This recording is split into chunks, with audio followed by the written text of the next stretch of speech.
Beef post വിവാദത്തിൽ കേരള വർമ്മ കോളേജിലെ അധ്യാപിക ദീപ നിശാന്തിനെതിരെ നടപടിയില്ലെന്ന് കൊച്ചിൻ ദേവസ്വം ബോർഡ്. ക്യാമ്പസിനുള്ളിൽ ക്ഷേത്രമില്ലെന്നും വിളക്ക് കൊളുത്തൽ മാത്രമാണുള്ളതെന്നും ദേവസ്വം ബോർഡ്. വിവരങ്ങളുമായി ദിൽജിത്ത് ചേരുന്നുണ്ട്. ദിൽജിത്ത്, വിശദാംശങ്ങൾ.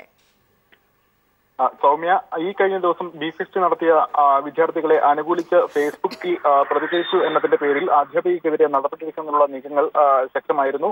തുടർന്നാണ് ഇത്തരത്തിൽ അധ്യാപികയ്ക്കെതിരെ പ്രിൻസിപ്പലിനോട് റിപ്പോർട്ട് സമർപ്പിക്കാൻ കൊച്ചിൻ ദേവസ്വം ബോർഡ് ആവശ്യപ്പെട്ടിരുന്നത്. തുടർന്ന് പ്രിൻസിപ്പൽ സമർപ്പിച്ച റിപ്പോർട്ടിൽ പരിശോധിച്ച ശേഷമാണ് ഇന്ന് പരിശോധിക്കുന്നതിനൊപ്പമാണ് ഇന്ന് ചർച്ചകളും ബോർഡ് മീറ്റിംഗും നടന്നത്. തുടർന്നാണ് ഇത്തരത്തിൽ അധ്യാപികയ്ക്കെതിരെ യാതൊരുവിധ നടപടികളും എടുക്കേണ്ട എന്ന തീരുമാനം ഉണ്ടായിരിക്കുന്നത്. അധ്യാപിക ഈ സംഭവം നടക്കുമ്പോൾ ബി ഫെസ്റ്റ് നടക്കുന്ന സമയത്ത് അധ്യാപിക പരീക്ഷാ ചുമതലയിലായിരുന്നു. അതുകൊണ്ട് തന്നെ അധ്യാപിക ഈ ബി ഫെസ്റ്റിന്റെ സംഘാടനവുമായോ ഇതിന്റെ വിദ്യാർത്ഥികളെ പ്രേരിപ്പിച്ചതുമായോ ബന്ധപ്പെട്ട് അത്തരത്തിലുള്ള ബന്ധങ്ങളൊന്നും ഇല്ലെന്ന കണ്ടെത്തലാണ് ഈ ദേവസ്വം ബോർഡ് മീറ്റിംഗിൽ ഉയർന്നു വന്നത്. അതുകൊണ്ട് തന്നെ അധ്യാപികയ്ക്കെതിരെ നടപടിയൊന്നും എടുക്കേണ്ട, ഈ പ്രത്യക്ഷത്തിൽ ഈ ബി ഫെസ്റ്റുമായി അധ്യാപികയ്ക്ക് ബന്ധമില്ല എന്നതുകൊണ്ട് മാത്രം തന്നെ അതുകൊണ്ട് തന്നെ ഈ ഫേസ്ബുക്കിൽ നടത്തിയിരിക്കുന്ന പരാമർശത്തെക്കുറിച്ചും ചർച്ചകൾ നടത്തേണ്ട ആവശ്യമില്ല എന്ന് തന്നെയാണ് ദേവസ്വം ബോർഡിന്റെ ബോർഡ് മീറ്റിംഗിൽ ഉയർന്ന തീരുമാനം.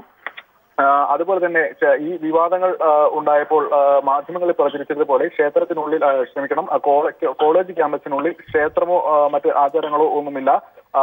പരമ്പരാഗതമായി വിളക്ക് കൊളുത്തുന്ന ഒരു ആൽത്തറ മാത്രമാണ് ഉള്ളത്. ഇവിടെ പരമ്പരാഗതമായി മാംസാഹാരങ്ങൾ പലരും കോളേജിൽ കൊണ്ടുവരാറില്ല എന്നതാണ് കീഴ്വഴക്കം. എങ്കിൽ പോലും അത്തരത്തിലൊരു വിലക്ക് ഏർപ്പെടുത്തിയിരിക്കുന്നത് ക്യാൻറ്റീനിൽ മാത്രമാണ്. ക്യാൻറ്റീനിൽ മാംസഭക്ഷണം വിളമ്പരുത് എന്നാണ് ക്യാൻറ്റീനിൽ കരാർ നൽകിയിരിക്കുന്നവർക്ക് നൽകിയിരിക്കുന്ന നിർദ്ദേശം. അത്തരത്തിലൊരു നിർദ്ദേശം മാത്രമാണ് നൽകിയിട്ടുള്ളത്. അല്ലാതെ പുറത്തുനിന്ന് വിദ്യാർത്ഥികൾ മാംസാഹാരം കോളേജിൽ കൊണ്ടുവരുന്നതിന് വിലക്ക് ഏർപ്പെടുത്തിയിട്ടില്ല എന്നും പറയുന്നു. അതോടൊപ്പം തന്നെ ഈ വിദ്യാർത്ഥികൾ നടത്തിയ ബി ഫെസ്റ്റിനെ എതിർത്ത് സംസാരിക്കുന്ന ഒരു സാഹചര്യവും ഉണ്ടായിട്ടുണ്ട്.